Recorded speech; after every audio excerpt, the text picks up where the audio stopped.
Hello everyone. My name is Rosanna Bedoro, Rai for short. And you're on to Read Time with Rai. If you're on, let me know. If you're live, let me know. So that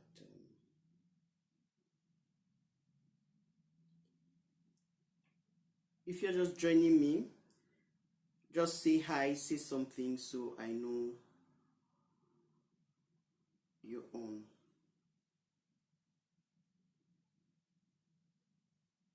All right, so I'm sorry that I wasn't around last week.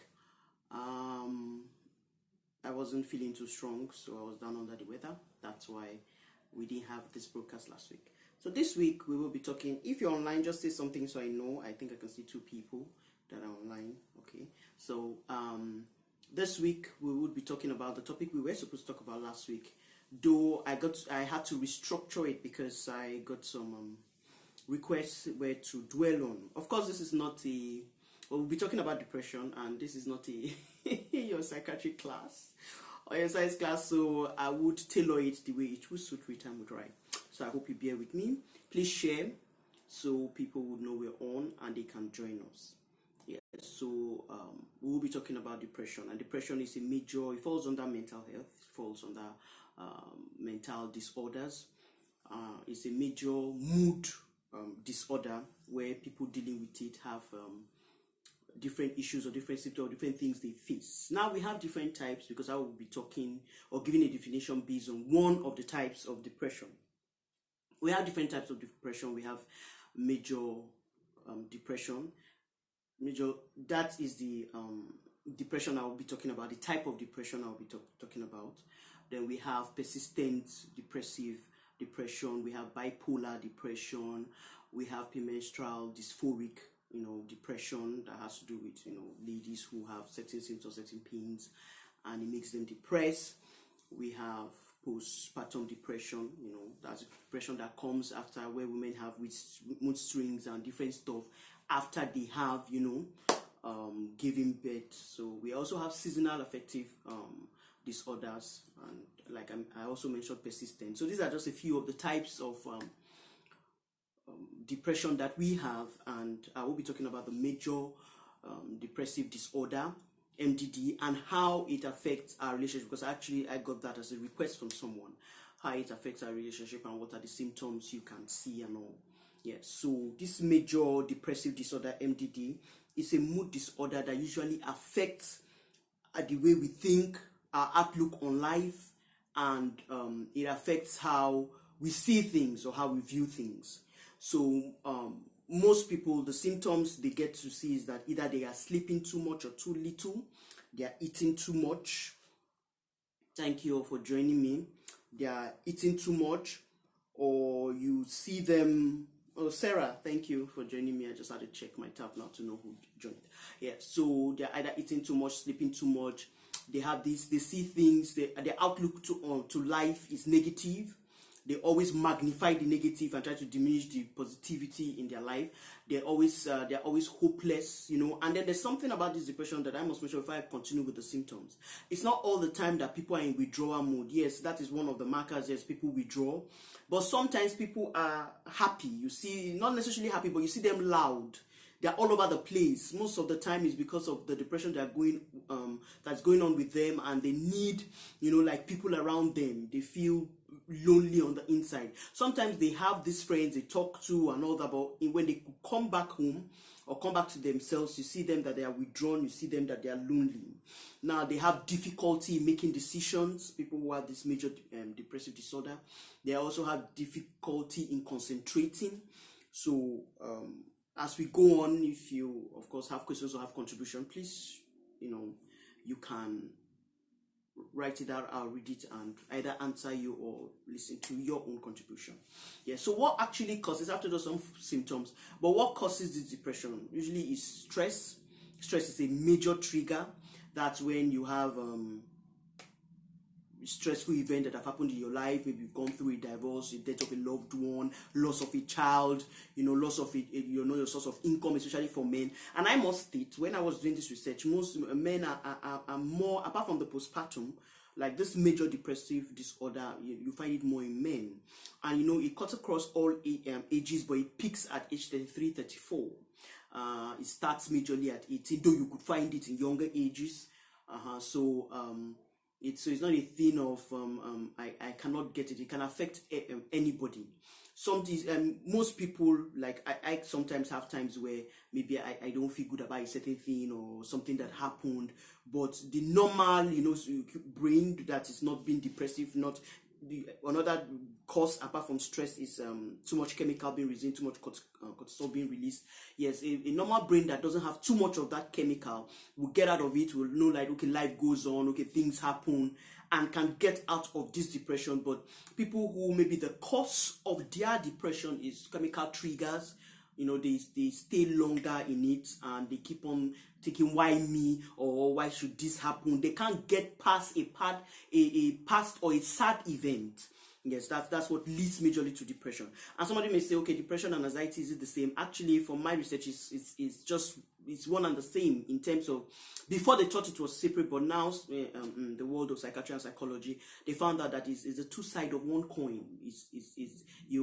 From anxiety sometimes it leads to depression, and from depression sometimes it leads to anxiety, because people are anxious. Most of the time they're anxious of the future. Most of the time they're anxious about what next would happen based on the sad events that has happened, you know, in their life. Another cause could be genetic. Yeah, some people say genetically, you know, you could get this and hormonal imbalance, of course. And this hormonal imbalance falls in the two types that I mentioned, which is the premenstrual and the postpartum. That's the hormonal imbalance majorly affects women. What I want to dwell today, as you know, as how depression, how I want to tailor this depression. I just give us an overview now. So how I want to tailor it now is how it deals with our relationship, either love relationship or with our family, to our friends. And you know, this depression majorly, when it's not treated, especially if it becomes persistent, if it moves from major and becomes persistent, that's lasting. You know, in this major it can last for a few days to some years. But this one, you know, you try to go and treat it and it still continues. Now, how do you treat it? You must see a shrink, you must see a psychiatrist, you must go to the doctor. If you're a Christian, of course, I advise that you also pray, but that doesn't stop you from seeing a shrink if you know you're depressed. But how does this affect? Majorly my talk on today will be, how does it affect, you know, our relationship? Most of the time, you know, you find out that your partner becomes withdrawn. You find out that the partner doesn't want to have, you know, to spend time with you. The partner doesn't want to have so much time to talk to you. Most of them are usually very quiet sometimes. Then sometimes they may be loud, but in a funny way, in a way that maybe really doesn't make sense. And another way you can find out or to notice, you know, from your partner that the partner is having depression, because it may affect how your relationship is. Sometimes it's not them, it's just that they're depressed. Yes, and they become critics, too much critics. Oh, thank you for joining me Sunday. Kweku Gifts, Nana Kwame, thank you for joining me. Yes, I see you watching me live. Yes, they become critic. They tend to condemn every little thing you do, every little thing you say. So the other partner who is not depressed seems to be walking like on an eggshell. Seem to be, you know, what am I going to do now that this person is going to either snap at me or shout at me? Or those who are already, you know, used to beating people, you know, they can lead to, you know, start getting violent. Those who already take alcohol, you know, they can start taking so much alcohol. And those who are used to, you know, nightlife, partying, you know, it can get on, either it can increase so much or it can decrease. And others also, they either eat too much or eat too little, or sleep too much or you know, sleep too little. Yeah, so it affects the relationship in the sense that there's now little or no communication. Little or no communication goes on. I see somebody's trying to call me. I don't want to call the person's name. I can't pick because I can't reach my phone right now. Yes, so because I'm live. Yes, so maybe you could send a message. I probably may be able to see that. I'll send a message to my better half. I may be able to pass it across. Yes. So in the relationship, it affects because you may be thinking it's something you've done wrong, but it's just the person dealing with something, you know. And I want to talk about how we can help, you know, our partners, you know, when you notice this symptom, because you see, it leads to suicidal. It leads to some people, they don't treat it, and especially the men, they don't like going to see and maybe psychiatric for this problem, and so it lingers on, and then they begin to cause issues in the home, or they don't treat their partner well. So if you've noticed that somebody, thank you for joining me. You just joined me now, but you tried to call me. I can't reach my phone right now. So please, maybe you could send a message to my better half, as I said earlier, because I'm not sure you were online at the time, I said that. Yes. So how can you help these people? One, this depression saps the energy out of people. You have to try to talk to them, try to get them to see a therapist. You have to try to do exercise. It says, when I was doing the research, it says increases the neuroplasticity of the brain. So it increases energy level. So you could take a walk with your partner at that time. You could, help your partner. It could help the partner lose weight. But the most important thing is that walk, increases, the neuroplasticity of the brain. And, that depression can, subside or start getting down. You could also go to the gym. You could do things together that the person loves. And even if the person doesn't feel like it, you can start little. Now, don't push too much, because you see, when people are depressed, there's little they can do in the relationship. They withdraw, and of course, it affects sex again. It either reduces or leads sex if it, like, they are a married couple, or even couple who are not married who engage in premarital sex. You notice that doesn't happen anymore. The person seems uninterested. It's part of being depressed, as I researched. So yes, so thank you, Nana, for your comments. Yes, so it's a serious issue, because a lot of people don't want to talk about it, because they feel like, oh, I can't either afford to say psychiatrist, or I don't want to say counselor. That means I have to start telling somebody my problem. People like to deal with their issues, and I don't blame them, because the generation we live in now, you can before we used to say if a problem shared, is half solved, but now a problem shared, the world gets to hear about it. So people are very skeptical, really pouring out their minds or sharing them. But I think you should look for a professional. A professional knows, either you have paid for the person's time, or if the person is just doing it out of free will, the person will not go to discuss your issues outside. You need to talk about these things, because it leads to suicidal thought. Now, how do you know your partner has moved from depression? Because sometimes, you may think it's been treated, or the person can even be seeing a therapist, and it really isn't working, and it may lead to depression. So what then do? How do you notice that this person is about to be suicidal? Because people come and see love notes that their friends have left, or that their loved ones have left, or that their partners have left, and the people commit suicide, and you'll be like, oh, where did I get it from? Why didn't I see it? Where did I miss it? Usually these people begin to visit or call more often and say good things like goodbyes. They spend recklessly. These are signs. Now I'm giving you suicidal signs. They spend recklessly. They talk carelessly, or they talk about things like goodbye, not seeing you anymore. They also give out their prized possessions. They seem to have this so much. It's good to have peaceful calm, but you notice that this person who was depressed all of a sudden have this calmness, like of peace around the person. Is a marker too. And then sometimes you see that this depressed person doesn't really want to talk. You want to talk to the person, doesn't really want to talk to you when you want to talk to the person. But when the person wants to talk to you, he comes to talk to you and starts telling you things that may not make sense to you. The person was not really spiritual. The person all of a sudden becomes spiritual. For an example, the person used to be an atheist, but now starts asking you questions. Are you really sure there's God? Wants you to now discuss, maybe if you're faith-based, discuss your faith with that person. Those are suicidal, and the person may begin to keep late nights, begin to isolate the person's self. The person may begin to withdraw, does not want to stay in the company of friends or loved one or family. Those are, you have to start taking that serious. Most time you're like, oh, the person wants to be left alone. It's not true. Most of the time, people seem to be happy on the outside, especially this age of social media, where people pretend, where people live. Let me not use the word pretend, but people live for the likes, and for the shares. So people show this a life, or they have a different life on social media from reality.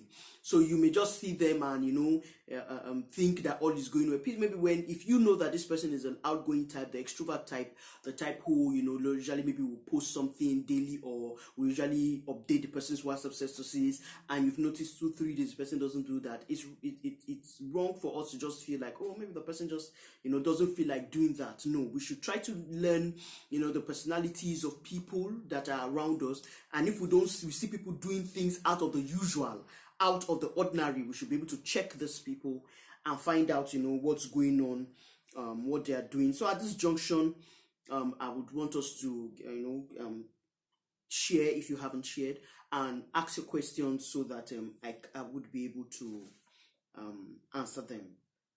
So environment also affects this depressive mood. Sometimes another thing that causes this depression that I didn't mention earlier is the need to be like someone. People are not have low self-esteem, so you feel maybe your peers are doing better than you feel your friends are doing better than you feel your classmates are, maybe your past classmates are not earning better than your stuff. You just feel that you're not where you should be. Life throws us different things. Okay, you may be putting in your best and not really getting it. That leads to depression for some people who can handle it and understand that once you're leaving, there's change will always happen. There's nothing that is actually constant. Yes, so people tend to have that at the back of their mind, that they're not measuring up, and it leads them, that also even leads to social vices apart from being depressed. If the person is not one that is taken to different social vices, the person now turns in and gets depressed. So let's check up on our friends. Let's ensure that we live within our means and we don't have a low self-esteem of ourselves. That really is one thing I found out that really affects people, where they try to measure their life with others. You're uniquely you. You shouldn't measure yourself with anybody. Atem, thank you for joining me. Amara, thank you for joining me. I see you. Yeah, so you shouldn't measure up or start measuring yourself with someone. No, it's not needed. It's not necessary. So you should know that you're uniquely you, and people go through things.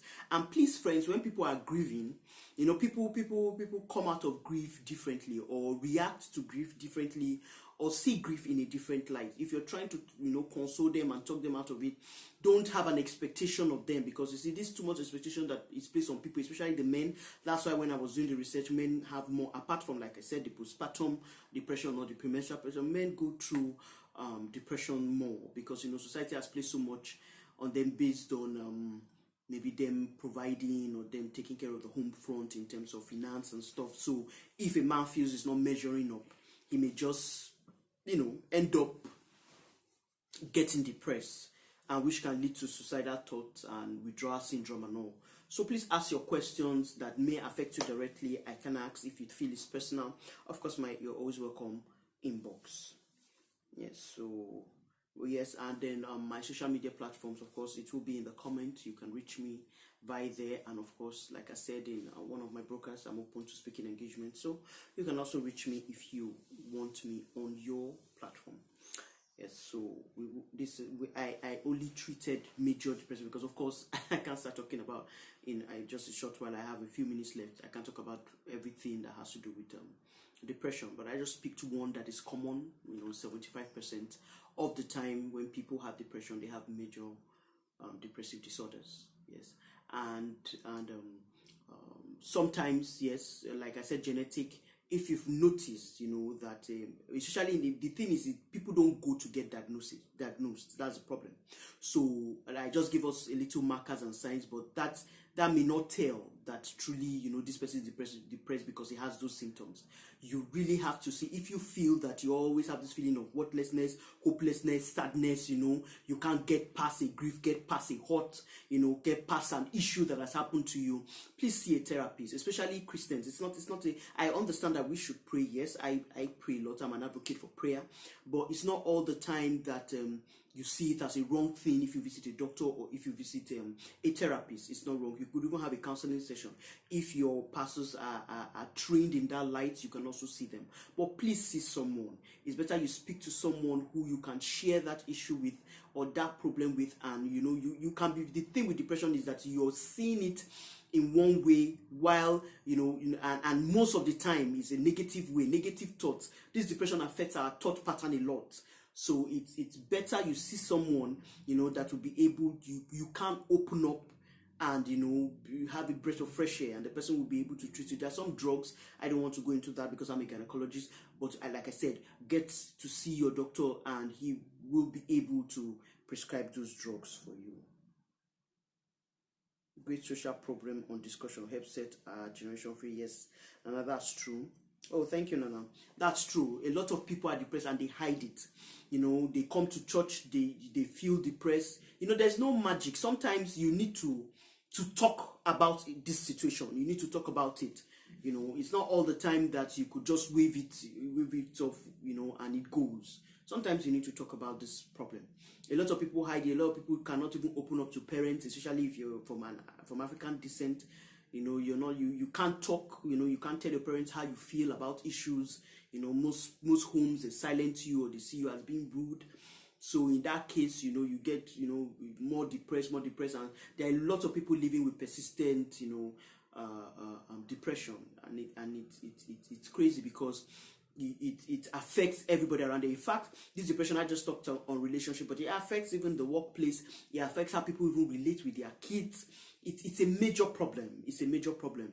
Just the other day, I watched a video on social media where the lady was all over the place, Snapchat everywhere. I've forgotten her name actually. She was all over the place, fun to be, had so many followers.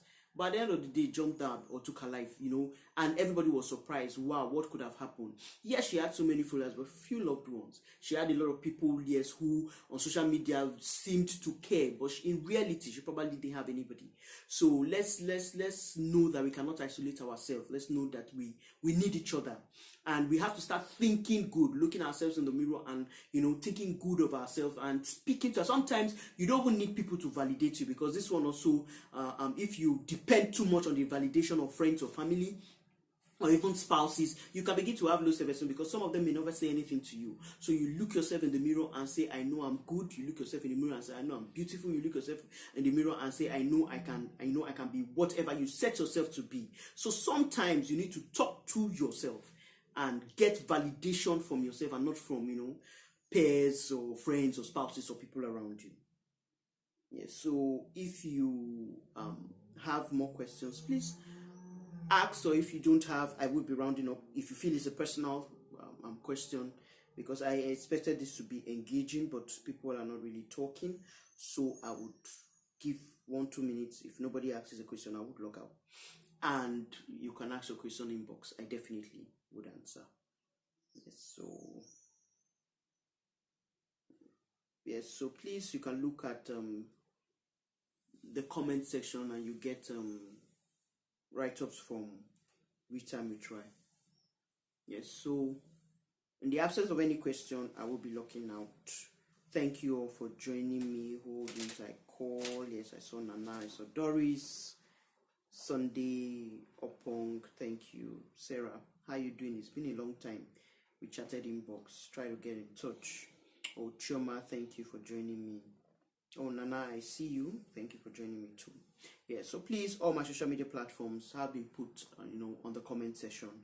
You could get to me for counseling sessions, or if you need me to be on your platform, or if you need to share something, and I'll be willing. And of course, luckily, or should I say by the grace of God, I'm married to a psychiatrist. So if it's beyond me, of course, I would get you a psychiatrist to speak to.